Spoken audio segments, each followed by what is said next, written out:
Bonjour tout le monde, j'espère que vous allez bien. Ici votre frère l'Afro-Canadien.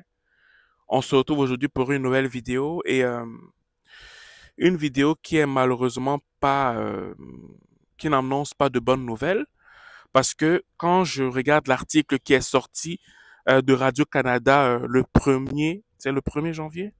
C'est quelle année, c'est quelle date ça? Oui, c'est ça, le 1er janvier 2024, on te parle encore de la dépression, ok, de la santé mentale des Africains, santé mentale des nouveaux arrivants. Et quand on parle des nouveaux arrivants, on met beaucoup l'accent sur la communauté africaine ou la communauté caribéenne, en fait. La dépression, la santé mentale, la dépression. En d'autres termes, la mauvaise intégration dans un nouveau pays. C'est ça qui est à l'origine de ça. La mauvaise intégration dans un autre pays. Et si vous remarquez bien, depuis que j'ai fait cette chaîne, depuis que je parle de cette chaîne-ci, que je parle sur cette chaîne, je vous parle de la mauvaise intégration des nouveaux arrivants. Je vous parle de la mauvaise intégration des nouveaux arrivants. J'insiste sur le fait de bien s'intégrer. J'insiste sur le fait de faire attention à son intégration. Avant encore, ça pouvait passer. Pourquoi? Parce qu'avec le minimum, tu pouvais vivre. OK? Avant que l'inflation n'arrive, tu pouvais te battre avec le minimum. Tu pouvais te battre avec le fait que, avec un petit boulot, tu pouvais t'en sortir en payant des factures. Mais le fait que tout est devenu cher, ça met maintenant à nu la majeure partie de ceux ou celles qui ne sont pas bien intégrés. Je vais recommencer.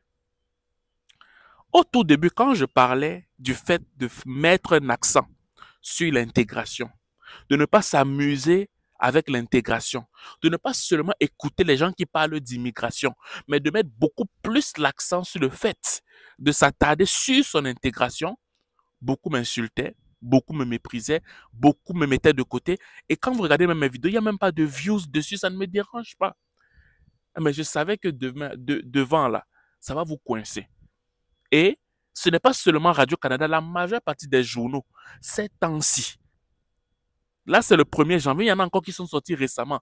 On en parle. Faites vos propres recherches. Beaucoup de la communauté africaine en particulier, pas caribéenne, hein, mais africaine en particulier, la majeure partie d'entre nous, nous sommes dans la dépression à cause de la mauvaise intégration, à cause du choc culturel qui est tellement brutal. Pourquoi? Parce qu'on ne s'est pas bien préparé avant d'arriver ici. C'est ça. Parce qu'on ne s'est pas bien préparé. Parce qu'on s'amuse avec l'intégration. Parce que on se dit que non, s'il a pu s'en sortir au Canada, moi aussi je vais m'en sortir. Je n'ai pas besoin de lui demander. Je n'ai pas besoin de courir après lui. Je n'ai pas besoin de le supplier pour qu'il me vienne en aide. Non. C'est la raison pour laquelle moi, personnellement, quand quelqu'un vient au Canada, honnêtement, même si je te connais, je vais prendre des distances. Pourquoi? Parce que c'est que, à force de vouloir t'aider, tu vas commencer à me combattre. À force de vouloir te donner tout ce que je connais, tout ce que je sais, tu vas non seulement vouloir abuser de mon écoute active, de ce que je te donnais comme conseil, mais plus tard, tu vas commencer à me combattre. Raison pour laquelle, quand quelqu'un vient ici et que je connais la personne, ou bien que j'avais comme une forme de proximité avec la personne, ben je m'éloigne de la personne parce que je sais que plus tard, quand elle va commencer à faire son chemin, je serai son premier ennemi. C'est ça. Bien avant de parler de ça, pour toutes les personnes qui sont intéressées à écouter des histoires des autres, à avoir des conseils en ce qui concerne l'intégration au Canada, je vous invite une fois de plus à la prochaine rencontre virtuelle qui aura lieu ce samedi qui vient là. Donc, si tu veux assister à la rencontre virtuelle, ok, ben, enregistre-toi sur le lien qui est en bas. C'est une rencontre Zoom. On va pouvoir discuter ensemble des défis, des challenges de chacun et se donner mutuellement des conseils, en fait, ok? Voilà. Donc, quand le rêve canadien se transforme en cauchemar pour la santé mentale. Ça, c'est un article de Radio-Canada, particulièrement pour la Nouvelle-Écosse. Voilà. Jacqueline Ado se souvient de ce moment. Il y a 2 ans, quand son mari Joshua lui a confié que s'ajuster à la vie canadienne était un stress trop lourd à porter. s'ajuster à la vie canadienne était un stress trop lourd à porter. Je ne suis pas d'accord avec lui. Ça peut être difficile, mais dire que c'est un stress trop lourd à porter, c'est parce que, malheureusement pour moi, le monsieur ne s'était pas préparé avant d'arriver. Je peux être un peu dur, mais on se connaît entre nous. Oui, il y a un stress parce que tu arrives dans un pays, parce que c'est complexe, parce que en fait tu essayes d'avoir des repères. Mais dire que c'est trop lourd à porter, que c'est trop difficile, je peux peut-être comprendre sous l'angle que peut-être ta famille te manque. Peut-être parce que genre, tu n'es pas habitué à certaines choses que tu connaissais avant, mais tu es dans un nouveau pays. Mais dire que c'est trop lourd, trop difficile, c'est parce que tu ne t'es pas préparé d'avance. Parce que tu as négligé l'intégration. Parce que pour toi, l'intégration, c'est un truc qu'on va improviser. On n'improvise pas l'intégration. L'intégration se prépare au même titre que l'immigration. Ça doit être de pair. Et si il faut aller plus loin, tu dois d'abord marcher au niveau de l'intégration pour voir même si le Canada est même pour toi. Parce que des fois, ça peut être même trop lourd à porter. Pourquoi? Parce que peut-être que le Canada n'est pas fait pour toi. Peut-être que pour toi, c'est la Nouvelle-Zélande. Peut-être que pour toi, c'est l'Allemagne. Peut-être que pour toi, c'est l'Australie. Peut-être que pour toi, ce n'est même pas le Canada. Raison pour laquelle, pour moi, c'est même d'abord plus important de voir comment ça se passe, comment on vit au Canada, bien avant de penser à aller au Canada. Parce que beaucoup partent au Canada parce qu'on leur a dit que c'est une bonne vie. Mais ça peut être une bonne vie pour certains, mais pour toi, ce n'est pas pour, ça ne va pas avec toi parce que tes objectifs de vie sont complètement différents. Mais si tu fais pas ces recherches au préalable, tu t'attends à quoi? Tu t'attends à quoi? Bref, originaire du Ghana, il avait atteint un point de rupture. Et la santé mentale de Jacqueline ne se portait guère mieux. En résumé, je n'étais plus que l'ombre de moi-même, témoigne Jacqueline. Vous voyez, moi, ça m'énerve quand je lis les choses comme ça. Il était l'ombre de lui-même parce que c'était trop dur. Ah non, ça m'énerve, donc. Ça m'énerve, ça. Bon, pourquoi ce n'est pas dur pour les autres communautés? Pourquoi c'est seulement dur pour nous? Quand on dit que c'était trop dur, là, quand on dit c'est trop dur, pourquoi pour les autres communautés, c'est moins dur que la nôtre? C'est difficile pour les autres communautés, mais la façon dont on extrapole les mots, on amène ça à un autre niveau, ça donne l'impression que c'est seulement nous qui souffrons. C'est comme si, je vais dire, c'est que genre le Canada a été bâti seulement juste pour que les immigrants noirs, afro-caribéens souffrent tellement que ça ne va pas, c'est trop difficile. Non! C'est parce qu'on ne s'intègre pas. C'est parce qu'on ne cherche pas assez d'informations. C'est parce qu'on vient ici avec la passion. Parce qu'on vient ici avec le fanatisme canadien. On ne s'intègre, on ne creuse pas assez pour savoir si c'est pour nous ou pas, en fait.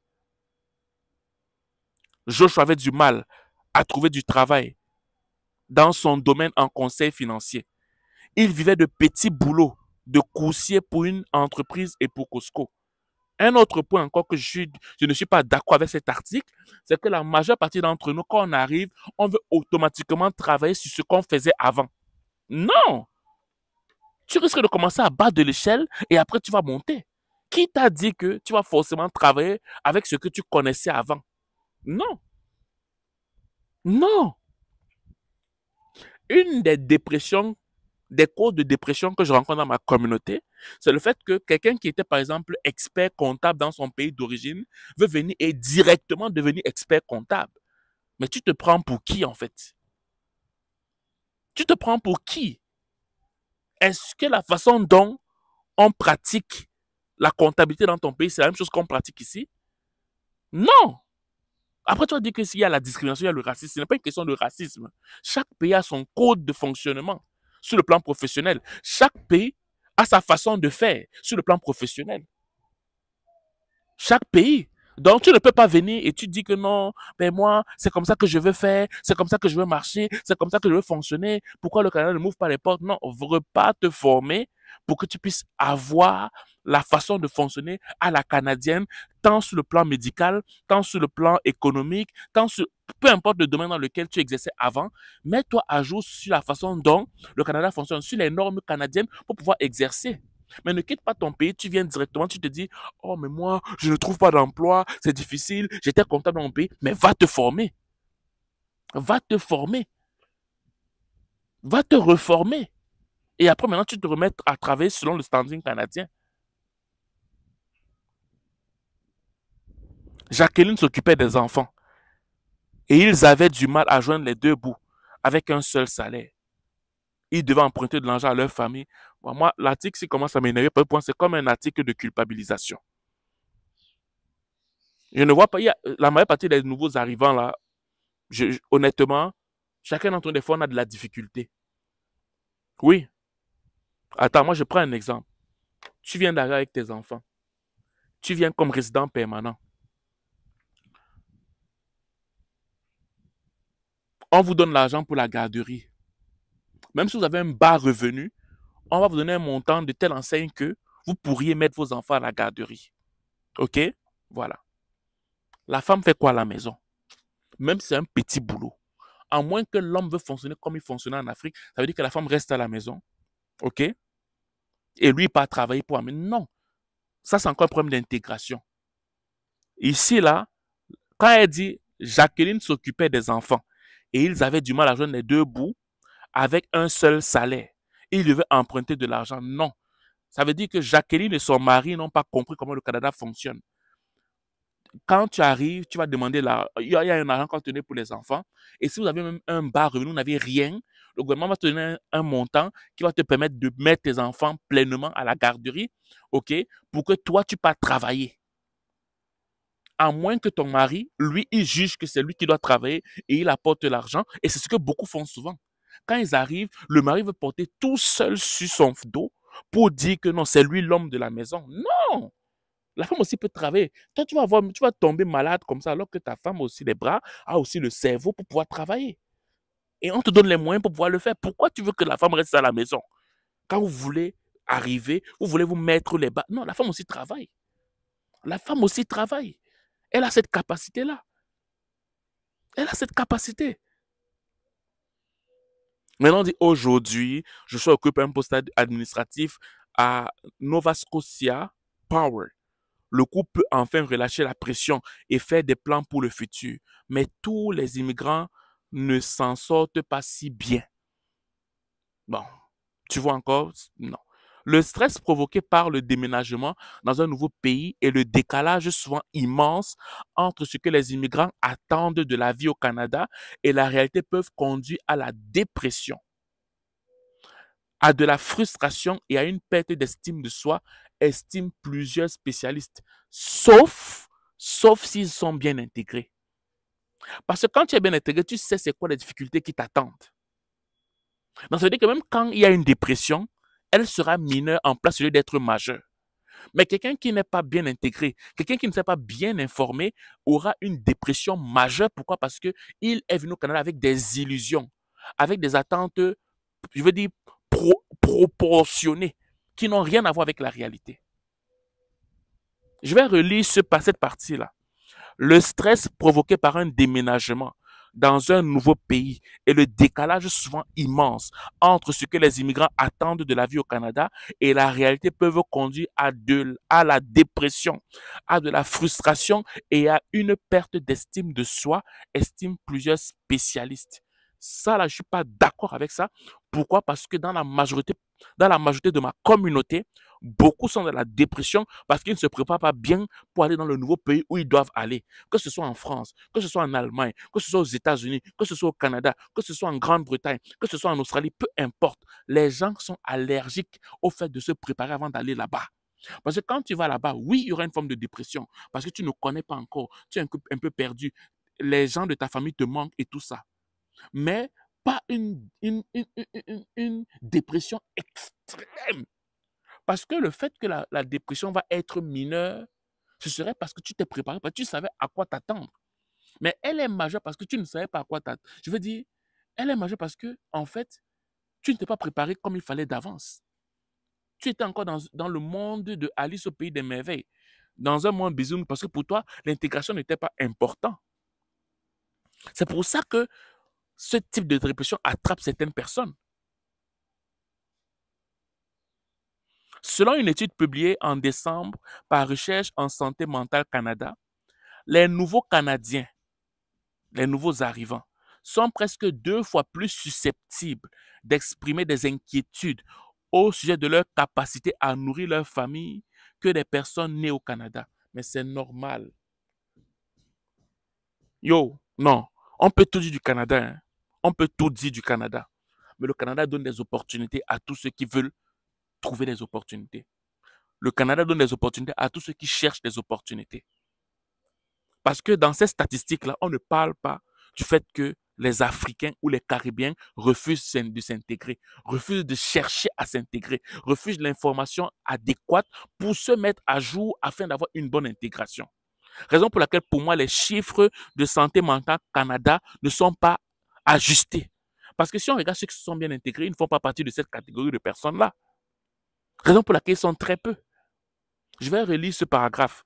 Selon une étude publiée en décembre par Recherche en santé mentale Canada, les nouveaux Canadiens sont presque 2 fois plus susceptibles d'exprimer des inquiétudes au sujet de leur capacité à nourrir leur famille que les personnes nées au Canada. C'est à cause du fait que les gens ne sont pas intégrés, refusent de s'intégrer, viennent ici avec des utopies. C'est ça, c'est pour moi ça. C'est ce que moi je pense. L'insécurité alimentaire et l'isolement, loin du réseau du soutien de la famille et des amis, ont été associés à une plus grande incidence de ce problème de santé mentale. Je ne suis pas d'accord avec ça. Oui, il peut y avoir l'insécurité alimentaire. Quand on parle d'insécurité alimentaire, c'est parce que tu manques un peu de fonds. C'est sûr qu'au début, ça va être un peu difficile. C'est sûr qu'au début, tu vas gratter un peu le frigo, le fond du frigo. C'est sûr qu'au début, il y a l'isolement parce que tu ne connais pas encore tes repères. Parce que genre, ta famille est loin de toi. Mais quelque part aussi, tu ne veux pas t'approcher des autres. Pourquoi? Parce que tu te dis que ce sont des Blancs, parce que tu te dis que ce sont des Africains, entre guillemets, qui ont perdu leur tradition, qui ont perdu leurs origines. Fait qu'en fait, tu as des préjugés. C'est la raison pour laquelle tu ne veux pas t'approcher des gens. C'est à cause des préjugés que tu ne t'approches pas des gens. Parce que pour toi, tu es trop africain que les Africains qui sont ici, qui ont décidé de s'intégrer. C'est ça ton problème. C'est pas parce qu'il y a un problème en tant que tel, mais ton problème, c'est parce que tu refuses de t'approcher de ceux qui ont décidé de s'intégrer. C'est ça ton vrai problème. En 2022, plus de 437 000 immigrants sont arrivés au Canada. Un nombre record de 12 500 personnes se sont installées en Nouvelle-Écosse. Selon une étude commandée par la province, et ce chiffre pourrait augmenter puisque Ottawa espère attirer 500 000 nouveaux arrivants dès 2026.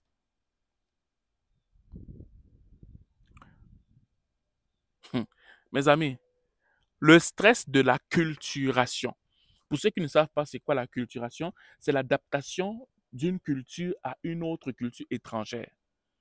Là, on parle encore de quoi? On parle encore de l'intégration. C'est ça. Originaire du Bangladesh, le docteur Iqbal Chouburi est doctorant à l'université de Dawuzi. Ses recherches portent sur la santé mentale des immigrants qui s'installent au Canada. Selon lui, les immigrants tendent à avoir une meilleure santé mentale que leurs homologues nés au Canada. Un rapport statistique Canada et du Centre canadien d'information sur la santé mentale publié en 2019 montre ainsi que des personnes qui s'adaptent. Bon, ok. Ok, je n'ai pas lu l'article, mais c'est ce que je vous dis depuis. Selon le docteur, là, qu'est-ce qu'il dit? Un rapport de Statistique Canada et du Centre canadien d'information sur la santé mentale publié en 2018 montre ainsi que les personnes qui s'adaptent avec succès au système d'immigration canadien, particulièrement au niveau économique, sont en meilleure santé mentale parce qu'ils sont mieux éduqués, légèrement plus jeunes que la moyenne des Canadiens et parce qu'ils doivent subir des examens médicaux. Mais au fil du temps, observe le docteur, leur santé mentale se détériore pour se retrouver au niveau de celle de la population générale. Un phénomène décrit comme l'effet de l'immigrant en bonne santé ou le paradoxe de l'immigrant. Une des causes potentielles, dit-il, est le stress associé au processus d'acculturation. Donc au début, ça va parce qu'il y a comme un boost, mais après à un moment donné, il y a le challenge du fait de s'adapter à la nouvelle culture, à la nouvelle façon de fonctionner et de faire la part des choses entre sa culture et la culture, ici, trouver le juste milieu pour être correct. Fait qu'avec le temps, on voit que non, la bonne la bonne mine là commence à se dissoudre. Pourquoi? Parce que ici, il y a maintenant le challenge du fait de s'intégrer avec le temps, en fait. OK? Un autre facteur est la diminution de l'estime de soi. Lors du processus d'immigration, ces personnes s'évaluent sur base de leur formation et de leur expérience professionnelle dans leur pays d'origine.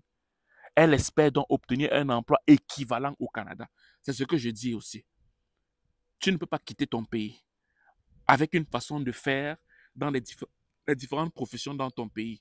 Tu arrives ici, tu t'attends à avoir exactement le même emploi, exactement les mêmes façons de fonctionner dans cet emploi-là, sans pour autant te former au préalable, sans pour autant mettre à jour tes connaissances. Ça ne marche pas comme ça.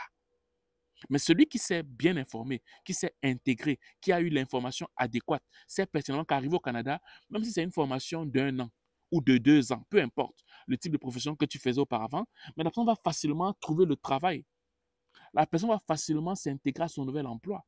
Ce qui n'est pas souvent le cas des personnes qui arrivent et qui refusent quasiment et qui veulent exactement avoir le même emploi sans pour autant remettre à jour leur formation en ce qui concerne la façon de faire ici au Canada. Mais à leur arrivée, il leur est souvent difficile d'utiliser leur expérience antérieure et de faire valoir leur diplôme, ajoute le doctorant. C'est vrai. C'est vrai. Recul de carrière.